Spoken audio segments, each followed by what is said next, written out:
শালিমা বিল্ডার্সের আপনি আবার ম্যানেজার হবেন। কি বলেন? কিভাবে? অনেক ওই সোডারে ধরে আনার জন্য লোক পাঠাইছে।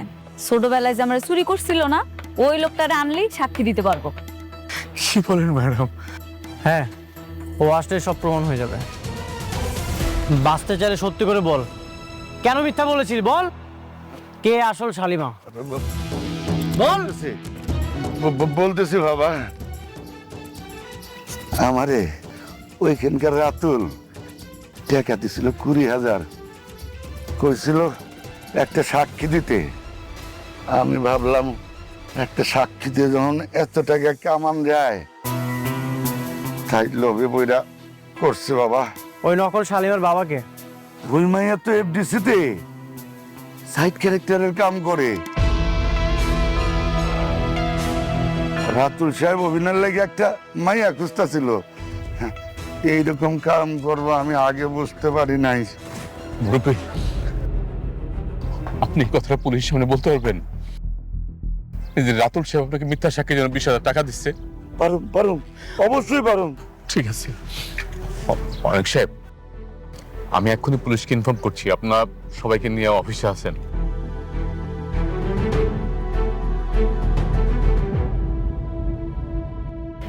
আপনি কেমনে পারলেন একটা দুধের শিশুরে তার বাবা মার কাছ থেকে আলাদা করতে? আপনার কি একটু খারাপ লাগে না? আপনি বুঝতেছেন আপনি আমার বাবা মার ভালোবাসার থেকে আমারে বঞ্চিত করছেন? কেন করছেন এমন কথা? কন আরে আমি ভুল বেড়া ফেলাইছি। আমি লোভে পইরা চুরি করছিলাম। ওই সময় পুলিশের ধাওয়া খায়া আমি আপনাকে এই বস্তিতে ছেড়ে গেছিলাম। আমার মাফ করে দেন। আপনার একটা ছোট্ট ভুল আমার জীবনে কাল হয়ে দাঁড়াইছে। আমি কইছিলাম আর কই এসে পড়ছি। বাবা মার ভালোবাসাও ঠিক মতো পাইনি। বাবা মার ভালোবাসা পাইছি, কিন্তু আপন বাবা মার ভালোবাসাটা পাইনি। আমার বাবা মা আমার জন্য জানি কত কষ্ট পাইছে। আজকে যদি আমি হাগু কাছে থাকতাম, আমার নিয়ে তারা কত গর্ব করতো। আমার জীবনটা কত সুন্দর হতো, সবকিছু কত আলাদা হতো। আজকে আমার বাপ মারা গেছে, আমি তারে দেখতেও পারি না। শুধুমাত্র আপনার জন্য। আপনার আল্লাহ শাস্তি দিব, আপনি মনে রাখেন। আরে আমি তো রাস্তে পাইতেছি, আমি তো পথের ফকির।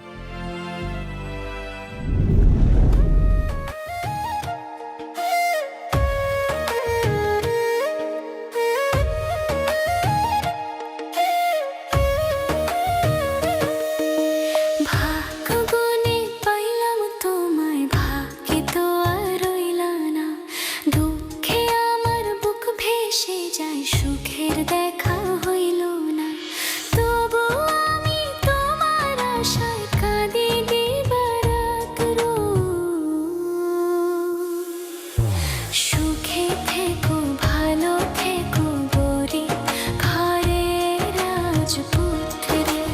ও সুখে থেকো, ভালো থেকো গরিব ঘরের রাজপুত্রে।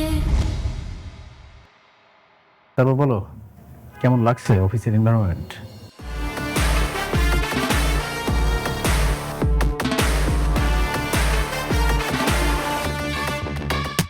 আরে বন্ধু, কি খবর তোর?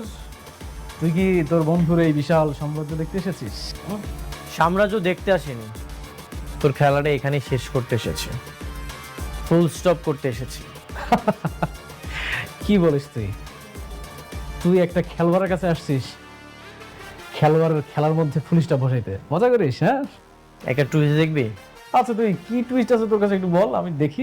তাহলে প্রথম চ্যাপ্টারটা ওপেন করি।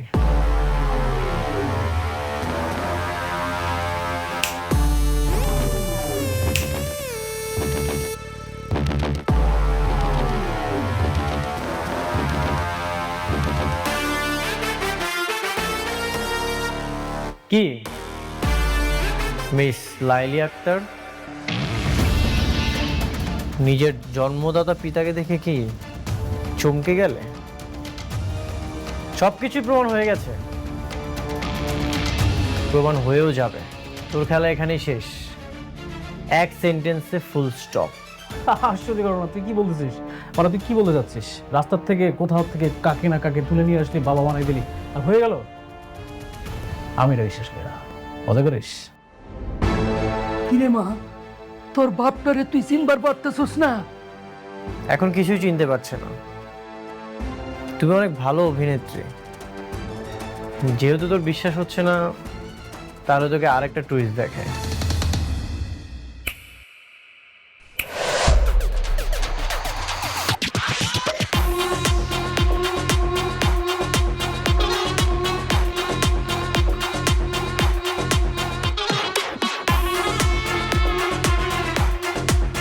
ওকে 20,000 টাকা দিয়েছিলি যেন মিথ্যা সাক্ষী দেয়।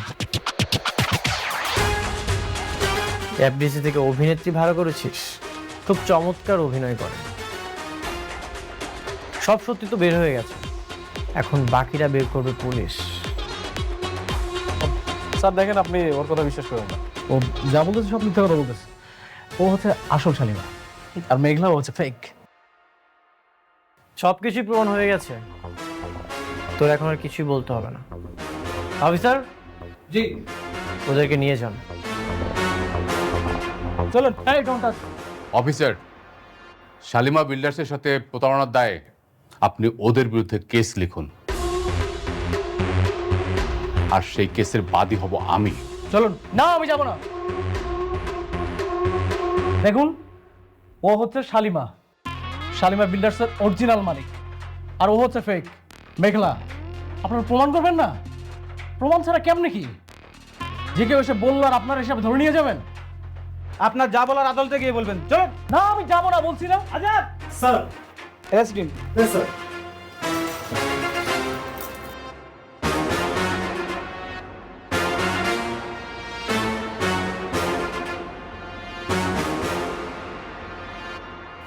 Officer, 1 minute.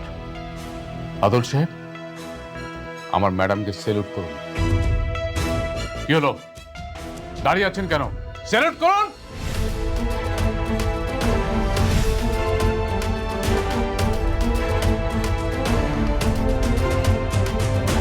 যান শ্বশুর বাড়িতে গিয়া এবার ভালো মন্দ খাবার খান।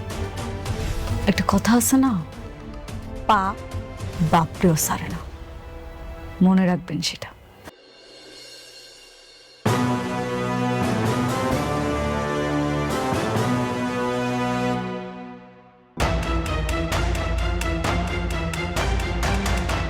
আপনারাই বলেন এর সাথে কি করা যায়? মা গো, আমার মাইয়া দারে মাফ করে দেন। হরইয়া আমি আপনার কাছে মাপ চাইতেছি, ও অনেক বড় অন্যায় করছে। হরে সাইরা দেন, আর হলে আমি গ্রামের বাড়ি চলে যাবো। সিসি চাচা, আপনি আমার বাবার বয়সী, আপনি কেন আমার কাছে হাত জোর করতেছেন? আমি বুঝতে পারছি আমাকে মতো এরকম ছেলেমেয়ের কারণে বাবা মারা এত কষ্ট পায়। আসলে আপনার তো আর দোষ নাই, দোষ আপনার মাইয়ার। ওই যে দোষ করছে সেটা মাফের যোগ্য না। তারপর আমি ওরা ক্ষমা করে দিলাম, শুধু আপনার মুখের দিকে তাকায়। যান, ওনারে নিয়ে আসেন। মা গো, আপনার লেখা উপরালার কাছে অনেক দোয়া করি, আপনি অনেক বড় হইবেন, অনেক বড় হইবেন মা। চল রে মা, আমরা গ্রামের বাড়িতে যাই গা। দাঁড়ান, একটা কথা মনে রাখেন, টাকার জন্য মানুষের ক্ষতি করতে যায় না। সৎ পথে টাকা ইনকাম করেন, দেখবেন আল্লাহ খুশি হইব। যান। চল মা। মেঘলা, যাও, তুমি তোমার চেয়ারে যেয়ে বসো। তুমি আবার তোমার রাজত্বটা ফিরে পেয়েছো, নিজ দায়িত্বটা বুঝে নাও। সবকিছু তোমার জন্য হয়েছে। আজকে তুমি না থাকলে মনে হয় কোনো কিছুই ফেরত পাইতাম না। তুমি আবারও আমার ঋণী বানাই দিলে। এটা আমার দায়িত্ব ছিল। তোমার ন্যায্য অধিকার তোমাকে ফিরিয়ে দিলাম।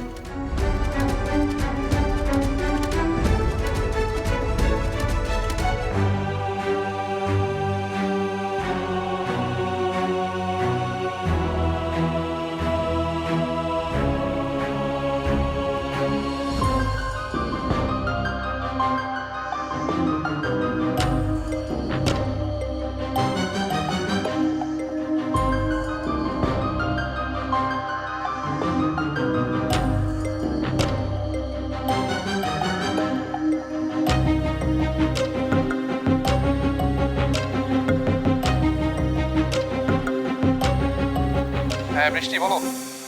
তুমি কোথায়? আমি তো বাইরে আছি কাজে। 2 মিনিটের মধ্যে তুমি অফিসে আসবে। ও, ঠিক আছে, আমি আসছি।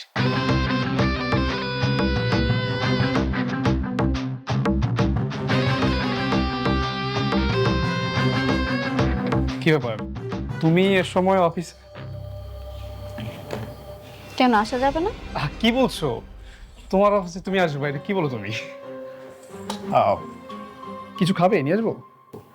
এসব বাদ দাও। অনেক কোথায়? ও তো একটু বাইরে আছে কাজে। বাইরে মানে? অনেক কি মেঘলার কাছে গেছে? দেখো বৃষ্টি, অনেক কোথায় যায় কি করে সেটা তুমি আমাকে প্রশ্ন না করে অনেককে গিয়ে প্রশ্ন করো। আমি চাই না কিছু বলে তোমাদের মধ্যে ঝামেলা সৃষ্টি হোক। বাহ, অনেকের সাথে এত বন্ধুত্ব হয়ে গেছে, এখন আমার মুখের উপর না করে দিচ্ছ? এখন কি সে আমার থেকে তোমার বেশি আপন? না, আমার কাছে সবার আগে তুমি আপন। তাহলে বলো, অনেক এখন কোথায়? মেঘলায় যে আসল শালিমা সেটা প্রমাণ হয়ে গেছে, আর আমি আর অনেক সেই জন্যই তাদের অফিসে পুলিশ নিয়ে গেছি। এই সামান্য কথাটা এত ঘুরে পিছিয়ে বললে কেন? অনেক তোমাকে নিষেধ করেছিল? হাসছো কেন? হাসবো না বৃষ্টি, আমি এখানে কেন চাকরি করে সেটা আর কেউ না জানুক, তুমি ভালো করে জানো।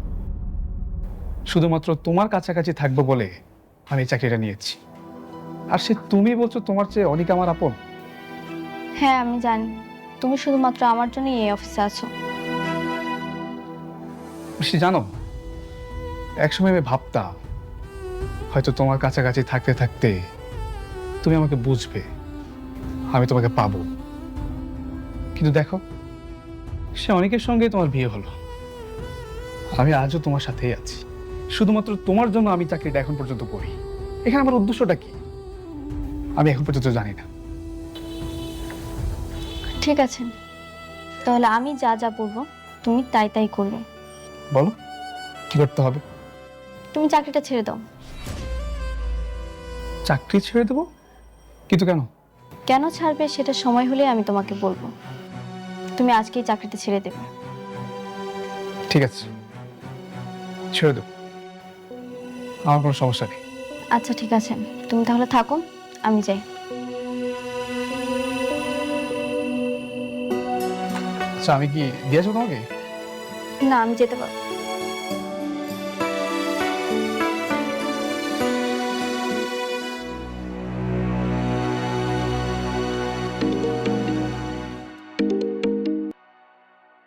অনেক, আমি সবকিছু শুনেছি। আচ্ছা, মেঘলা কি আবার সবকিছু বুঝে নিয়েছে? হ্যাঁ বাবা।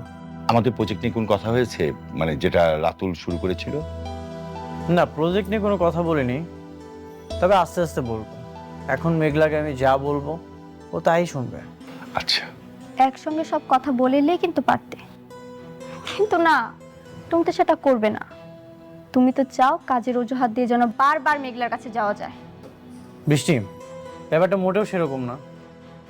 আর ইদানিং দেখছি তুমি অনেক ওভার থিঙ্কিং করছো, আমাকে অপমান করার চেষ্টা করছো। বৃষ্টি যা তো ভেতরে যা। দেখো অনিক, আমি কখনোই তোমাকে অপমান করতে চাই না, কিন্তু তুমি টাকার জন্য বারবার মেঘলার কাছে ছুটে যাবে সেটা আমি মানতে পারবো না। বৃষ্টি, তোকে আমি চুপ করতে বলছি? হ্যাঁ, আমরা এখানে একটা গুরুত্বপূর্ণ বিষয় নিয়ে কথা বলছি। আচ্ছা অনেক, শোনো, আমি শুনলাম যে পূর্বাচলে একটা সরকারি জমি নিলামে উঠবে। তো সেই জমিটা যদি আমরা নিতে পারি তাহলে কিন্তু এখন যে বর্তমানে সালিমা বিল্ডার্স গ্রুপের যে প্রফিটটা হবে তার চেয়ে বেশি প্রফিট করা যাবে। বলেন কি বাবা? হ্যাঁ, আমার চিন্তা যে ওই জমিটা যেভাবে হোক আমাদের পেতে হবে, তারপরে আমরা ওখানে ছোট ছোট প্রজেক্ট করব, তারপরে সেল দেবো ওগুলা। তাহলে তো খুবই ভালো হয়। আমরা তো তাহলে জমি বিক্রি করতে পারবো, জমির উপরে যদি বাড়ি করি ফ্ল্যাটও বিক্রি করতে পারবো। 100 বছরের চুক্তি। রাইট। তো অনেক এই সরকারি জমিটা পাওয়ার জন্য কিন্তু সালিমা বিল্ডার্স গ্রুপও কিন্তু ট্রাই করবে, যাতে ওরা না পায় সেভাবে তোমাকে ব্যবস্থা করতে হবে। হ্যাঁ, ঠিক আছে বাবা, আপনি একদমই চিন্তা করবেন না, আমি সবকিছু সামলে নিব। Best of luck.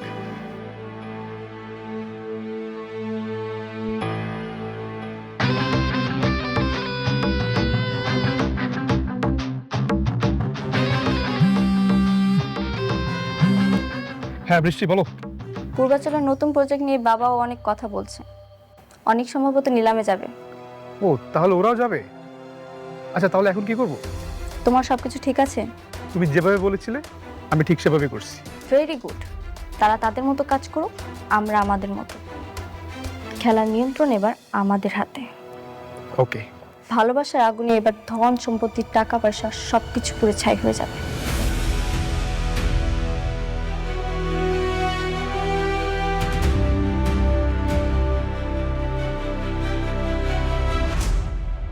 কার সাথে কথা বলছিলেন? সাব্বিরের সঙ্গে। সাব্বিরের সাথে আলাদা তো কিসের কথা? আলাদা কিছুই না, ও আমার বন্ধু, ওর সাথে তো কথা হতেই পারে, তাই না? শুধু বন্ধুই যেন থাকে। থাকবে। আমি তোমার মতো একজনকে রেখে আরেকজনের কাছে কখনোই যাব না। এভাবে তাকিয়ে আছো কেন? যা সত্যি তাই বলেছি। ঠিক আছে, খাবারটা রেডি করো, আমি ফ্রেশ হয়ে আসছি।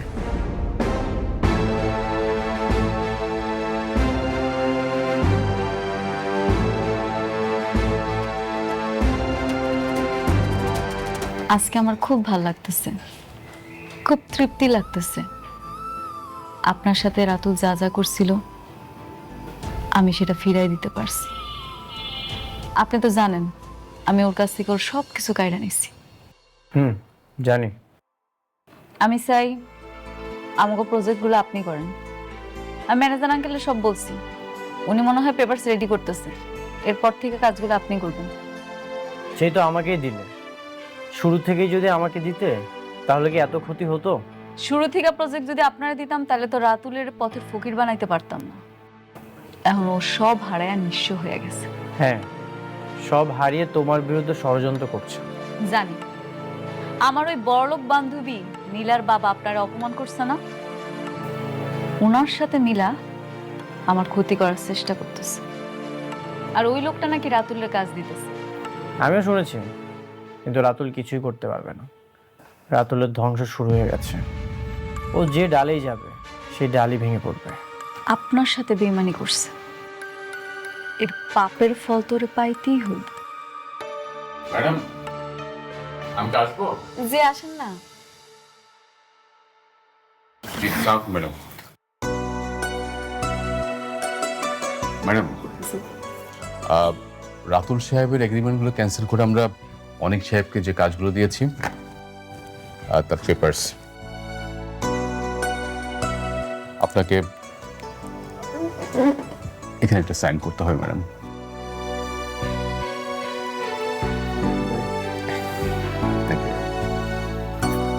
ম্যাডাম, আগামীকাল পূর্বাচলে 50 বিঘা খাস জমির উপরে একটা নিলাম ডাক হচ্ছে। আমরা সেই জমিটা 100 বছরের জন্য নেয়ার প্রস্তুতি নিচ্ছি। বাহ, ম্যানেজার আঙ্কেল, আমার থেকে ভালো তো আপনি বুঝেন। আপনার যেটা ভালো মনে হবে আপনি সেটাই করবেন। Thank you madam. অনেক সাহেব, আপনার পেপারসগুলো। Thank you. ঠিক আছে, তাহলে আজ আমি আসি। সাবধানে যান। তুমি এখন থেকে সাবধানে থেকো। রাতুল তোমার ক্ষতি করার চেষ্টা করবে, সবসময় সিকিউর থাকবে। আসি।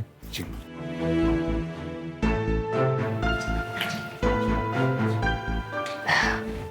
ম্যানেজার আঙ্কেল, জি আমাকে এই যে লাস্ট যে প্রজেক্টটা, এটার ব্যাপারে তো আপনি অনেক কিছু বললেন না, আমি বুঝলাম না এখানে কি বানাইতে চাইছিলেন। ম্যাডাম, ওই আমাদের এই প্রজেক্টে হচ্ছিল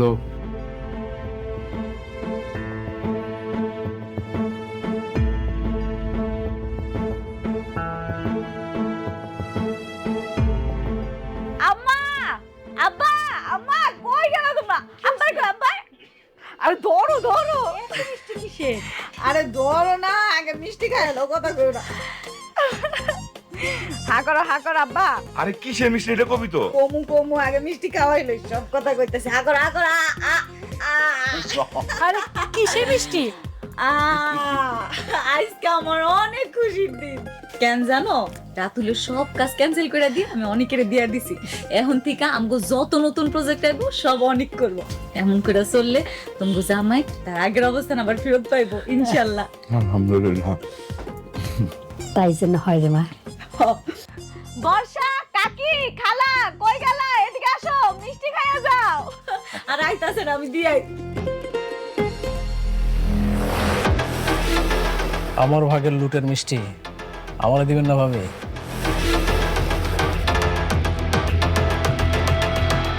আপনি কোন সাহসে আমগো ঘরে ঢুকছেন?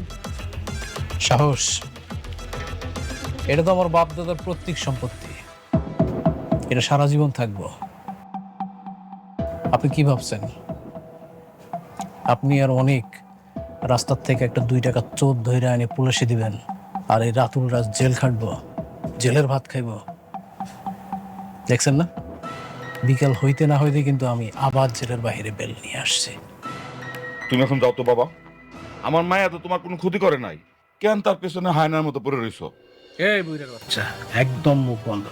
তোদেরকে আমি সাবধান করে গেছিলাম না, কিন্তু তোরা আমার কথা শুনিস নাই। উল্টা কি করলি, তোর মাইয়া আমার জেলে পাঠাইলো। তোরা কি ভাবছিলি যে এই খেলার মাঠ ছেড়া রাতুল রাত চলে দেব? কি করবেন আপনি? কি করবেন শুনি? আপনি মনে হয় ভুইলা গেছেন, অনেক যদি জানে তখন তো জেলের ভাত খাওয়াইছিল। এবার না সরাসরি আপনারে কবরে পাঠাইবো। শুনেন ভাবি, অনেক না আমার কিচ্ছু শুনতে পারবো না। একটা কথা মাথায় রাখেন, আপনাদের কাউরে আমি শান্তিতে থাকতে দেব না। আর এই যে আনন্দের মিষ্টির স্বাদ কতটা তিতা হইতে পারে একদম পরতে পরতে বুঝতে পারবেন। Mind it.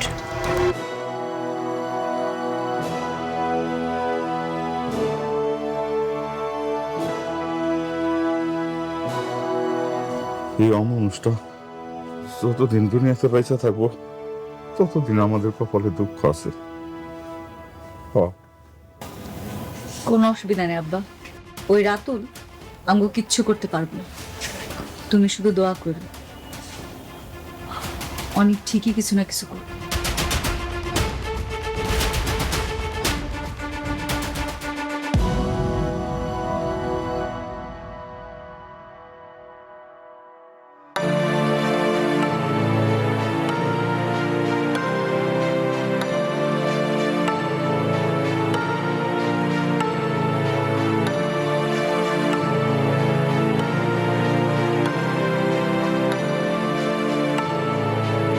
Hello, hello Sabbir, কি ব্যাপার? সারাদিন তুমি কোথায় ছিলে? আগামীকাল একটা নিলামে যাব, আর তোমাকে তো সারাদিন ধরে পাওয়াই যাচ্ছে না, একবারেই উধাও। অনেক, আমি তো জবটা ছেড়ে দিয়েছি। জব ছেড়ে দিয়েছো মানে? হ্যাঁ, আমি জবটা করছি না। জব করবে না? কি বেশি বেতনে অন্য কোথাও চাকরি পেলে নাকি? না, এমনি আমার ভালো লাগছে না তাই। শোনো সাব্বির, আজকালকার বাজারে চাকরি পাওয়াটা অনেক কঠিন। ঠিক আছে ফাইন, চাকরি ছেড়ে দাও, কোনো সমস্যা নেই, তবে 2 দিন পরে চলতে পারবে তো? অনেক যদি কপালে তাই লেখা থাকে তাহলে তাই হবে, আর যদি কপাল ভালো থাকে তাহলে ভাগ্যের চাকা ঘুরে অকল্পনীয় কিছু হতে পারে, তাই না অনেক? তাই নাকি?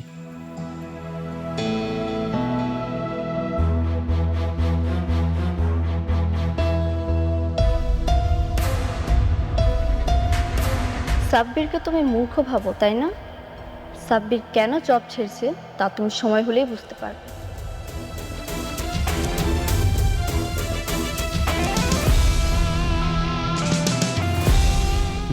গেছে ভালোই হয়েছে। যেভাবে বৃষ্টির সঙ্গে ওর বাড়াবাড়ি শুরু হচ্ছিল, তাতে 2 দিন পর এমনিতেই বের করে দিতে হতো।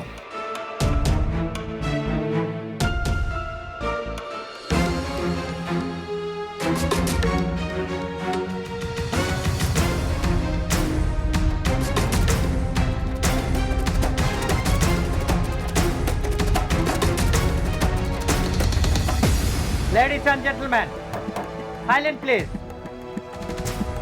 গুড আফটারনুন সবাইকে। আজকে পূর্বাচল 100 একর প্রাইম ল্যান্ডের মেগা নিলাম হতে যাচ্ছে, যার সরকারি প্রাইস 200 কোটি টাকা। পকেটে টাকার জোর বেশি যার, জমিদার। তাহলে এখন আমি নিলাম শুরু করছি। 200 কোটি 1, 200 কোটি 2, 230 কোটি। অনিক সাহেব 230 কোটি। দারুণ শুরু করলেন অনিক সাহেব। 230 কোটি 1, 230 কোটি 2, 250। জব্বার সাহেব 250 কোটি টাকা। সুন্দর। 250 কোটি 1, 250 কোটি 300 কোটি। বাহ, রকেটের গতিতে ছুটছে নিলাম। 300 কোটি টাকা।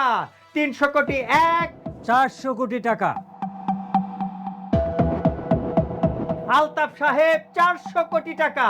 নিলাম এখন 400 কোটি টাকাতে। 400 কোটি 1, 400 কোটি 2, 500 কোটি টাকা।